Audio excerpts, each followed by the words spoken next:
गाबनो गोनां जादों आरो बेवहायनो हुदा बिजाब 6 बालाब 6निफ्राय 7 सिरियाव जेब्ला जोङो नायगोन हुदा बिजाब 6 बालाब 6निफ्राय 7 सिरि बेयाव बेबायदि बुंनाय दङ जे न'आव लामायाव जिरायनायाव उन्दुनायाव सिखांनायाव आरो खामानि मावनायाव लागारबो बेफोर आयेनफोरनि बिसय सानज्लायलायदो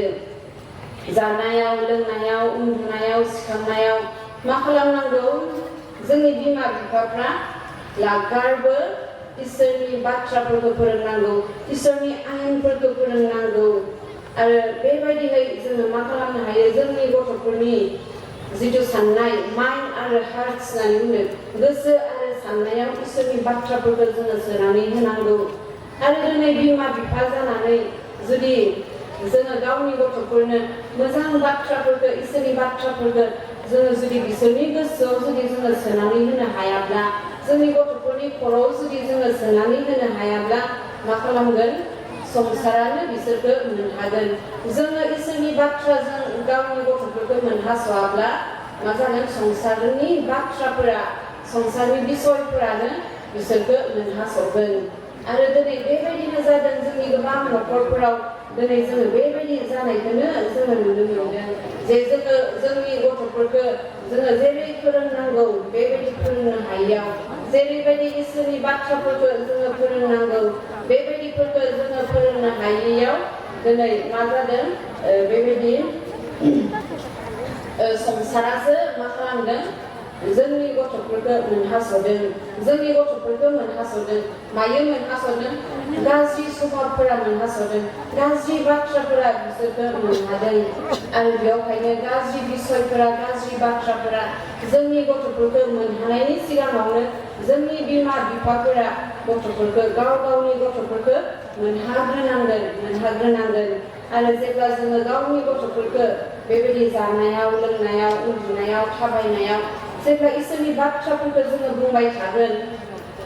थागोन अब्ला अट'मेटिकेलि बिसोरहा गोसोआव थागोन आङो सासे मानसि लोगो मोनदोंमोन आंनि जिबनाव बे मोनसे उदाहरन हिसाबै होनो सानदों आंनि बिमानि बंस'नि न'खरनि सासे मानसि बिथांमोना गोबाव बोसोर फ्राय बेबायदि गोमानानै थानाय अबस्था बिसोरो गावनि न'खर गावनि न' बां बिसोरो नागारनानै गुबुन जायगायाव थांबाय आरो गुबुन जायगायाव थांबायब्ला बिसोरो गावनि थालांनाय बंस'फोरजों जेबो सिनाखि गैला खबरबो गैला सिनाखिबो गैला बिदिनो बावगारलांनो मोनदोंसै नाथाय बिमाया मा खालामोनो बिनो गल्प बायदि हदायबो खिथायो फिसाज्लानो बिमाया फिसाज्लानो गावसोरनि बंस'नि बाथ्राफोरखौ हदायबो खिथायो आरो ओरैबायदि खिथायो जे बिनि फिसाज्लाया माने गासैखौबो गोसोआव थाजोब्बाय आरो आंनि बंस'फोरनि मानसिनि नाम मा खालामो सोरो गुफुर सोरो गोसोम सोरो मा मावो सोरो माबायदि गासैखौबो माने बिमाया खिथायो आरो गावनि बंस'नि मानसिफोरनि बिसय आरो बेबायदिनो फिसाज्लाया मा गासैखौबो सल' बायदि गल्प बायदि गोसोआव थाबाय आरो बेवहायनो जोङो मा खालामनांगौ जोंनि गथ'फोराबो इसोरनि बाथ्राफोरखौ बेबायदि जाहाथे फिरि जाहाथे गोसोआव थाजोबो इसोरनि बाथ्राफोरखौ जोङो सोनानै होनांगौ जोंनि गथ'फोरनि जिबनाव जोङो सोनानै जोङो होनांगौ जोङो फोरोंनांगौ आरो जेब्ला जोङो गावनि गथ'फोरनो बेबायदि इसोरनि बाथ्राफोरखौ जेब्ला जोङो फोरोंगोन निस्सय जोंनि गथ'फोरा जिबनाव आन्दायलांनाय नङा आरो जोंनि न'खरफोरा भबिष्यताव बेबायदि अहान्ति परिबेस जोंनि गेजेराव जानाय नङा माब्लाबा समाव बेराम आजार एक्सिडेन्टफोर जानायनि बिसयफोरा बे आलादा बाथ्रा बेखौ मिथिंगानि जानाय माखासे जाथायफोरखौ जोङो होबथानो हाया नाथाय जेखौ जोङो होबथानो हायो जेखौ जोङो इसोरनि बाइबलखौ फोरोंलांनायनि गेजेरजों जोङो होबथानो हायो बे गासै बाथ्राफोरखौ जोङो मावलांनांगौ आरो बेवहायनो जोङो बेबायदि बिमा बिफा जानानै जोङो जानायाव लोंनायाव उन्दुनायाव गासै समावबो जोङो इसोरनि बाथ्राखौ जोङो फोरोंनांगौ जुदि आंनि निजर घर बा निजर परियालक আমি সদায় তেনেকুৱা সুখী হোৱাটো যদি আমি বিচাৰোঁ দ্বিতীয় বিৱৰণ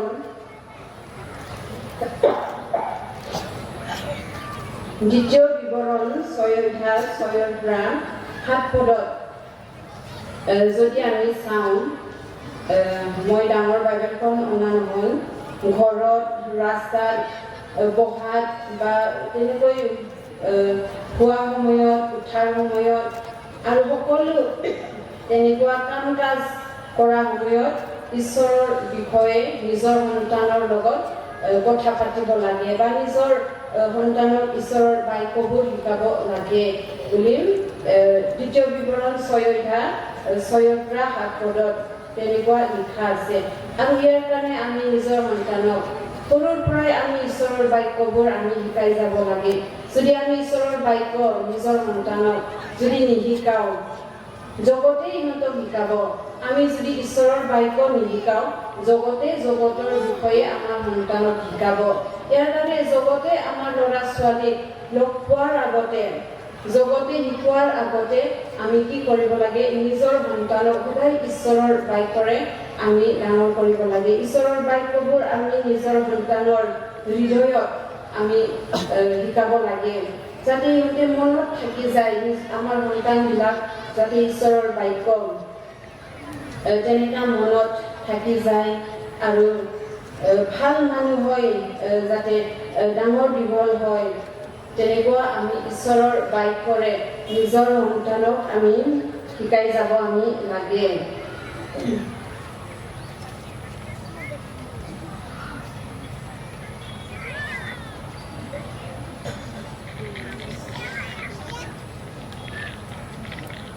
Ephesus babala dosiam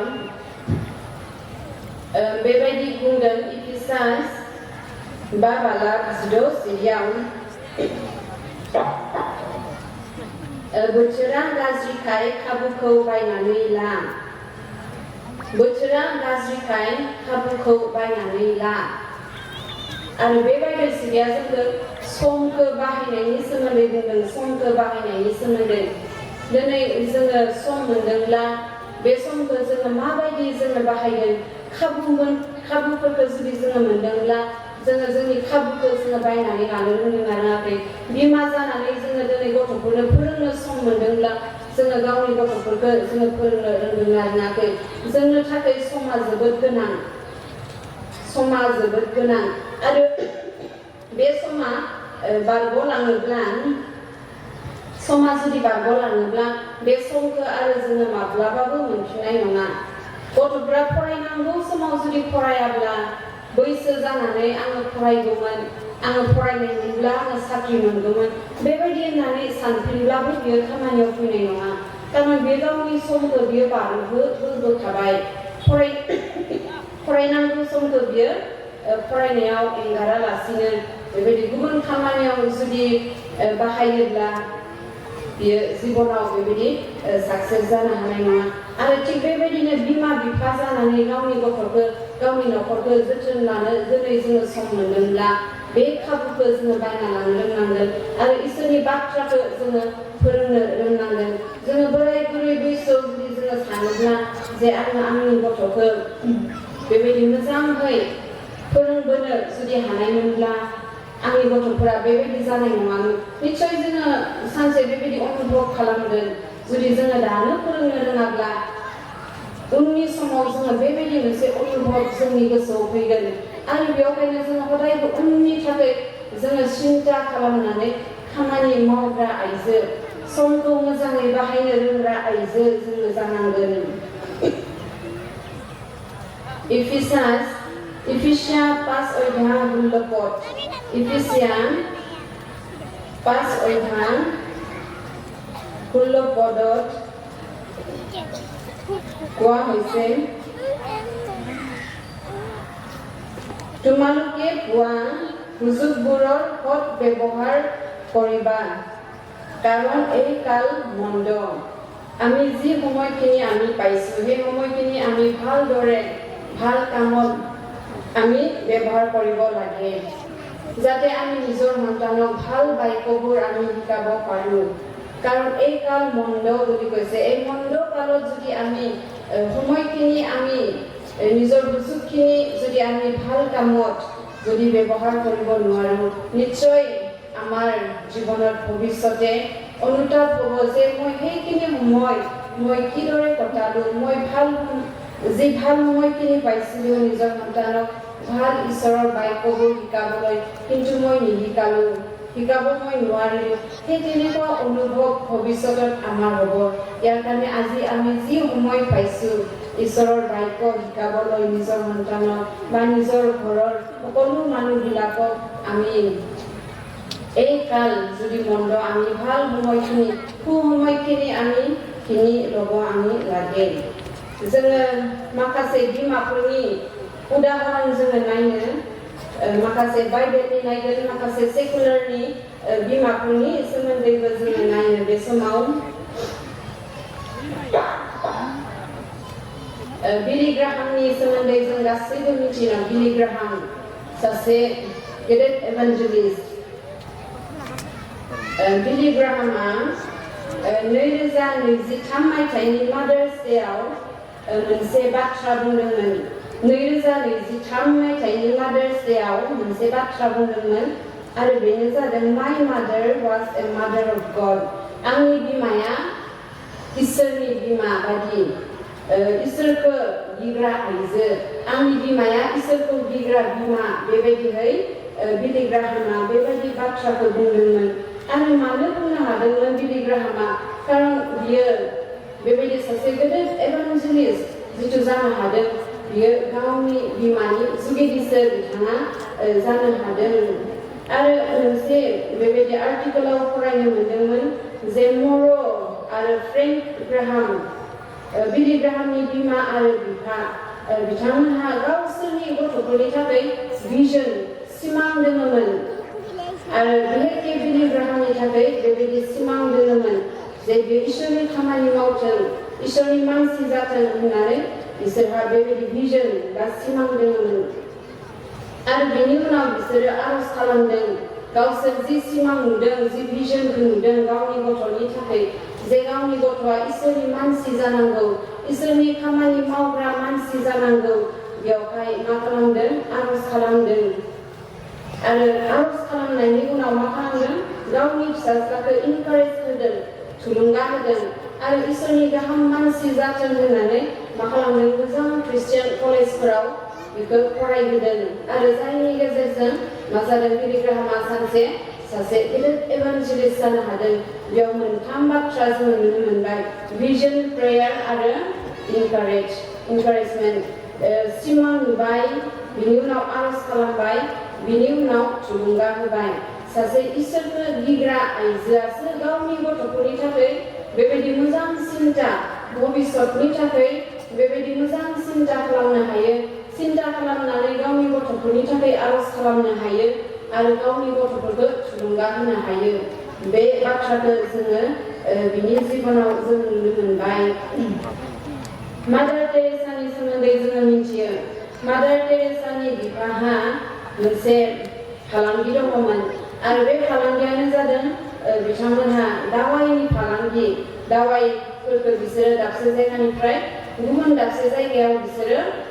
फालांगि खालामो आरो बेवहाय बिसोरनि न'आव मा थायोमोन गोबां दावाइफोरा एभेलेबल थायोमोन गोबां दावाइ मुलिफोरा बिसोरनि न'आव एभेलेबल थायोमोन बेवहाय मा खालामोमोननो मादार टेरेसानि बिमाया बेबायदि माखासे दावाइफोरखौ मुलिफोरखौ लानानै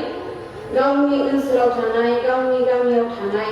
गैजारोङि गोरिब निखावरि हावरिया जायफ्रा बेराम जानानै थादों लोमजानानै थादों जायफ्रा बेबायदि मोजां ट्रिटमेन्टफोरखौ लानो हायाखै बिसोरनियाव थांनानै ओरैनो फ्रियै मा खालामोमोन मुलिफोरखौ